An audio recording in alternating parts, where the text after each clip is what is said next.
Hey there, my name is Leroy F. Bennett. I'm the author of the book called Welcome to the Hotel California. It's about my personal struggle living 5 years as a homeless person. Well, earlier today, found out that the governor or the gubernatorial candidate, Republican gubernatorial candidate from the state of California, one Mr.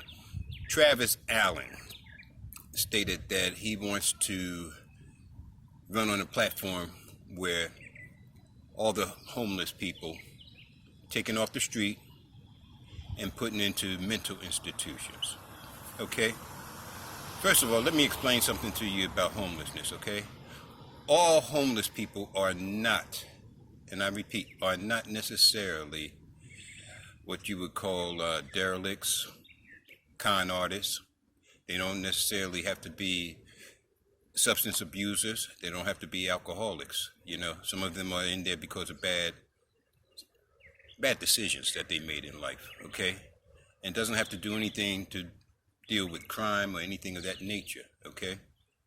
But for the gubernatorial candidate, Mr. Travis Allen from California, he wants to institutionalize all the homeless people. He wants to put them into a mental institution. Can you believe that crap? Well, Mr. Allen, let me tell you something, okay? You do not have the right to want to put people into an institution, okay? You have to also remember, Mr. Allen, that homeless people, the ones who are able to vote, will not necessarily vote for you on this particular agenda, you know? I'm pissed off. I'm really, really pissed off, you know? And I'm going to tell you something. You got 500,000 people in this country, probably a little bit more than that, because recently, back in February, if I'm not mistaken, the homeless rate just jumped up, particularly on the West Coast in your state of California. And you got the nerve to want to institutionalize people? Let me tell you something. If you want to run on a platform for homelessness, why don't you go ahead and talk about what these homeless shelters, transition homes, and people who are taking advantage of the homeless, you know? I stayed at a shelter where I was institutionalized. I had stayed in Rowan County, North Carolina, in Salisbury, where I stayed at the Rowan Helping Ministries. Volunteers and organizations would come in and donate pajamas, okay, so that the homeless people can have something comfortable to sleep in.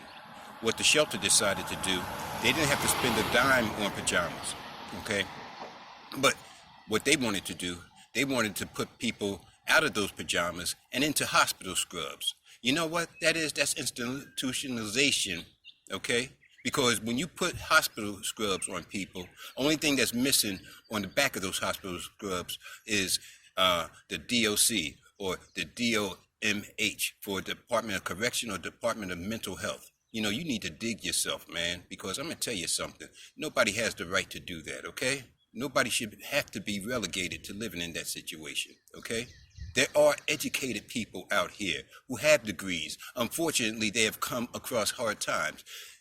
Case in fact, you have a woman, a doctor, do you understand me? A doctor of education who works at San Jose State, who's actually living out of her car because she's not tenured there and because the rents are so high. How about doing some rent control, rent stabilization, so that people who are working can live and move into houses and apartments and stuff instead of living in their cars in hotels and motels, okay? You really, really got it all twisted, sir. And you really need to dig yourself, because I'm going to tell you something. Every working class person in this country is just maybe a paycheck away, a paycheck or two away from being homeless, okay? So if this is the agenda that you are trying to run on, I really feel sorry for you. People in California, remember that name, Travis Allen, okay? If you have a friend, a relative, or somebody who you know that is homeless, and you really care about them, do not vote for Mr. Travis Allen on June 5th during the primary. Let's show him that we can make a difference with the power of the vote.